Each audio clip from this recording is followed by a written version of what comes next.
Welcome back दोस्तों, आप लोग के अपने अकाउंट्स एडिटेड चैनल में। आज हमें बीआरएस चैप्टर का एक लास्ट लेक्चर्स या लास्ट क्वेश्चन देखना है। ये क्वेश्चन करने के बाद हमारा इस चैप्टर को हम अलविदा कहेंगे और फिर न्यू टॉपिक में एंटर करेंगे। But before starting the lecture यार, फटाफट आप लोग लाइक कर दो वीडियो को और अपने फ्रेंड का शेयर कर दो कि देख बाबा, तो बीआरएस सीखना है, बीआरएस पढ़ना है, जा वहां पे सर ने टेक्स्ट बुक के अप्रोक्सीमेट सारे क्वेश्चन सॉल्व करवा दिए, अनसॉल्व के। इतने भी कर लिए जितने हमने करवाए हैं तो भी सफिशिएंट है यार। ओके, तो देखते हैं क्वेश्चन 10 तक के लिए एग्जैक्टली है क्या। कभी भी स्टेप बाय स्टेप चलना है। सबसे पहले पता करो कि as per cash book solve करना है या एज पर पासबुक सॉल्व करना है, मतलब सेकंड इफेक्ट किस में होना चाहिए। फर्स्ट इफेक्ट कहीं भी कोई फर्क नहीं पड़ता, लेकिन इस क्वेश्चन में देखो क्या बोला है, सेकंड इफेक्ट वो समझना अपने को। Debit balance as per passbook, देखो एज पर पासबुक का तो कोई दिक्कत नहीं था, लेकिन यार डेबिट बैलेंस बोला है। चलो बताओ आप लोग क्या होगा, सेकंड इफेक्ट इस बार कैश बुक में होगा या पासबुक में होगा। सर नहीं याद आ रहा है, एक काम करो, जो मैंने फर्स्ट लेक्चर नोट्स दिया था ना आप लोगों को, वो नोट्स ओपन करो, देखो वहां पे नोट्स नहीं है आपके पास तो एक काम करना, ऐप में जाना, विजनरी कॉमर्स एकेडमी ऐप में, वहां पे स्टडी मटेरियल टैब के अंदर आपको नोट्स मिल जाएंगे और पूरे चैप्टर वाइज सारे लेक्चर्स वहां मिल जाएंगे at a free of cost, कोई चार्जेस नहीं उसके लिए। ओके, चाहिए तो कुछ उस ऐप का लिंक मैं डिस्क्रिप्शन में प्रोवाइड करवा दूंगा आपको, डोंट वरी। लेक्चर खत्म होते ही डिस्क्रिप्शन जाओ, डाउनलोड करो और सब कुछ पा जाओ वहां पे। ओके फाइन, तो अब मुझे बताइए कि यहाँ पे हमें सेकंड पे किस पे करना है। सोचा, नोट्स का चेक किया आपने, वीडियो पॉज करो और ढूंढ के बताओ मुझे। सो यस, ये डेबिट बैलेंस बोला है सर, अगर सिर्फ एज पर पासबुक होता सेकंड इफेक्ट पासबुक पे होता, अगर credit balance as per passbook है तो भी सेकंड इफेक्ट पासबुक में होता, लेकिन सर यार debit balance as per passbook दिया है, इसलिए सर जो सेकंड इफेक्ट है अपना कैश बुक में होगा। किसमें होगा? कैश बुक में होगा। ध्यान रखना बॉस, डेबिट बैलेंस नहीं होता पासबुक, पासबुक का क्रेडिट बैलेंस होता है। सेकंड इफेक्ट कहां पे होगा? कैश बुक में होगा। ओके, चलो स्टार्ट करते हैं। ये अपना कैश बुक, ये अपना पासबुक। बोला customer directly deposit into in our bank account, मतलब कस्टमर ने डायरेक्टली हमारे अकाउंट में डिपॉजिट किया तो हमारा अकाउंट का बैलेंस बढ़ा रहेगा, हमारा बैंक का बैलेंस बढ़ा रहेगा। बैंक का बैलेंस मतलब होता है पासबुक।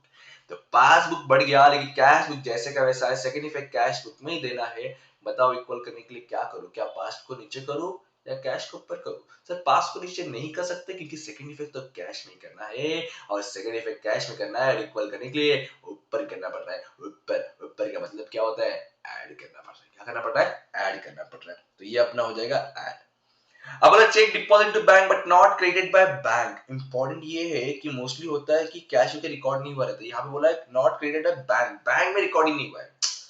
तो सिंपल सा, हमने चेक डिपॉजिट किया, हमने चेक डिपॉजिट किया मतलब हमने अपने रिकॉर्ड के लिए, अरे पैसा आया रे बाबा, मेरे को पैसा मिलेगा, मेरा पैसा बढ़ गया। अपने बुक में इन सेंस कौन से बुक में? सर हमारे बुक में, मतलब कैश बुक में। सो कैश बुक का पैसा बढ़ा दिया मैंने, इंक्रीज दिखा दिया, लेकिन पास बुक तो नीचे ही नीचे है। क्या करो इक्वल के लिए? सर सेकंड इफ तो कैश बुक में होना चाहिए और इक्वल के लिए अब इसको क्या करना पड़ेगा? नीचे लाना पड़ेगा। नीचे मतलब क्या हो रहा है? माइनस। क्या हो रहा है? माइनस। डन, आगे बढ़े।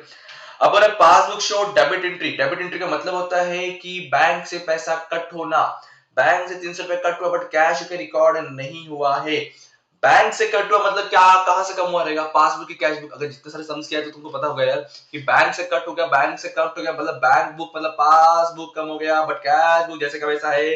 इक्वल करने के लिए सर कैश बुक को भी नीचे कर देंगे। क्या कर देंगे? नीचे कर देंगे, क्योंकि इक्वल करना है, टैली करना है अपने को, उसको इक्वल करना है तो कैश बुक को सेकंड इफेक्ट कैश बुक में होना चाहिए, इसलिए कैश बुक को नीचे, नीचे मतलब क्या हो गया? माइनस। फिर बोला 3 है 500, थोड़ा ध्यान देना, कंफ्यूजन पैदा हो सकता है यहाँ पे फिफ्थ वाले में, थोड़ा ध्यान सुनना समझना क्या बताने जा रहा हूँ मैं, और इस डेट को ध्यान देना। ये डेट आपको क्या बोला है यहाँ पे? 31 दिसंबर 2018 है, ठीक है। 31 दिसंबर 2018 तक का जो ट्रांजेक्शन है उस पर ज्यादा दिन ऑब्जर्व करना है आपको। देखो, और उसके बाद जो चीज हुआ रहेगा उसको मानना है कि वो चीज हुआ ही नहीं है, ऐसा। अब देखो, bills of exchange 3500 discounted with bank, इसका मतलब है कि बैंक में 3500 आया। कब तक? दिसंबर 18 तक आया, दिसंबर 18 तक इस पैसा बैंक में आ गया। फिर बोल रहा है रिटर्न डिसऑनर्ड जनवरी 19 को, मतलब जिस दिन बीआरएस कर रहे उस दिन तक क्या हुआ था कि पैसा आ गया था बैंक में, लेकिन कैश में कुछ पता नहीं है।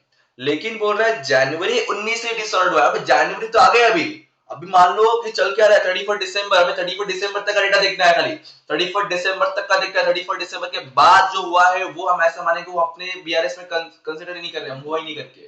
तो ध्यान देना बहुत, ध्यान देना क्या बोल रहा हूं मैं कि 31 दिसंबर तक सिर्फ इतना ही है, आपको इतना ही ध्यान देना है। ये आपको गुमराह कर रहा है और आपको गुमराह नहीं होना है। क्या बोला मैंने? इतने तक ध्यान देना है। जो डिस्काउंटेड है ये रिटर्न कब हुआ है? जनवरी 19 में। ये दिसंबर जब रिकंसिलिएशन हो रहा है उसके अंदर नहीं हो रहा है, उसके बाद हो रहा है। तो ये आपको गुमराह कर रहा है, इसको ध्यान नहीं देना है। अच्छा, तो ये बोला है 3500 डिस्काउंट विद बैंक, तो मतलब बैंक में पैसा आ गया, बैंक में पैसा आ गया, पासबुक बढ़ गया, बट कैश जैसे का वैसा है। तो इक्वल करने के लिए कैश बुक को ऊपर कर दूंगा, मतलब प्लस होगा कितना? 3500। ध्यान देना डिस्काउंटेड वाला पार्ट आपका बीआरएस डेट के बाद है, इसलिए उसको ध्यान नहीं देना, वरना गड़बड़ हो जाएगा। वरना मोस्टली डिस्काउंट में कहते हैं ना, माइनस डिस्काउंट माइनस कर देते, बैंक से कम हुआ भी कैश से माइनस कर ऐसा करते, बट इस बार डेट देना है, ठीक है। फिर बोला as per standing instruction bank pay telephone bill and not recording cash. Bank ने पे किया मतलब बैंक से माइनस हुआ, बैंक ने पे किया मतलब बैंक से माइनस हुआ, बैंक से माइनस मतलब पासबुक कम हुआ बट कैश बुक जैसे का वैसा है। इक्वल करने के लिए कैश को भी नीचे कर दूंगा, कैश को नीचे मतलब क्या हो गया? माइनस। क्या हो गया? माइनस। डन। सॉरी कौन सा? ये ना, हाँ ये।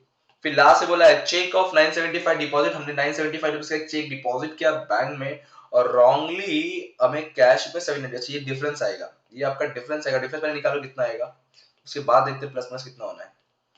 550 फिर 8 16 16 8 एक मिनट, ये कितना आ रहा है? 8, ठीक है।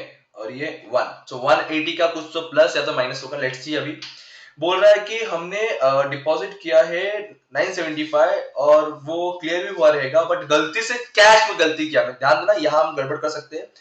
यहाँ बोला है कि हमने जो डिपॉजिट किया 975 का, मतलब बैंक का अमाउंट अभी 975 से बढ़ गया है।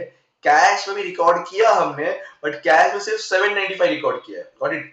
हमने बैंक में 975 रिकॉर्ड किया लेकिन कैश में सिर्फ 795 रिकॉर्ड किया, मतलब थोड़ा सा और रिकॉर्ड करना बाकी है। कितना? 180। इसके से इम्बैलेंस हुआ है। अब कैश को ऊपर करूंगा क्योंकि सेकंड पे कैश करना है यार, तो इस कैश को ऊपर करूंगा 180 से तो काम बन जाएगा। तो 180 से क्या कर रहा हूँ? ऊपर कर रहा हूँ मतलब प्लस कर रहा हूँ। तो मतलब इस क्वेश्चन के अंदर अपना 1 2 3 प्लस ए और 3 माइनस ए, सिंपल सा कॉन्सेप्ट है बॉस। पहले इसको हेडिंग में लिखेंगे हम लोग कुछ इस तरीके से 16,000, फिर ऐड वाले 8,000 3500 और 180, ठीक है। फिर माइनस वाले में आपका 10,500 फिर 300 फिर 650, तीनों उठाऊंगा लिखूंगा। इन तीनों को प्लस के यहाँ लिखा, इन तीनों को प्लस के यहाँ लिखा, या ऐड लिखा है इसके इसके साथ में इसको ऐड कर दिया, यहाँ लेस लिखा है इसलिए इनके टोटल को इसमें से लेस कर दिया। बचा हुआ अमाउंट यहाँ मैं इसको रफ कर रहा हूँ, बचा हुआ अमाउंट इसको मैं हेड क्या लिखूंगा ये आप लोग बताओगे मुझे, ये आप लोग मुझे कमेंट करके बताओगे। ध्यान देना, फर्स्ट थिंग तो ये पॉजिटिव है, यहाँ debit balance as per passbook है। सो आप लोग मुझे यहाँ बताओगे कि ये वाला हेड यहाँ पे क्या लिखना चाहिए, ये आप लोग मुझे कमेंट करके बताओगे। सो यहाँ पे हमारा बीआरएस चैप्टर होता है खत्म। और यहाँ ऊपर लिख लेना यार, इन द बुक्स ऑफ वगैरह कुछ दिया है क्या? एज ऑन दिया है 34 दिसंबर 18, तो वो डाल दूं मैं 31 दिसंबर 18। जहां पे इन द बुक्स ऑफ कुछ दिया नहीं है वो हेड नहीं लिखोगे ये वाला लाइन तो भी चल जाएगा, ठीक है। आप लोग लिख लो और ये बताना कमेंट करेगा कि इसमें सेंटेंस क्या आएगा। सो अब मिलेंगे न्यू वीडियो न्यू लेक्चर में, तब तक पढ़ते रहो, पार्टनर सब याद करते रहो। Thank you so much, bye bye, जय हिंद दोस्तों।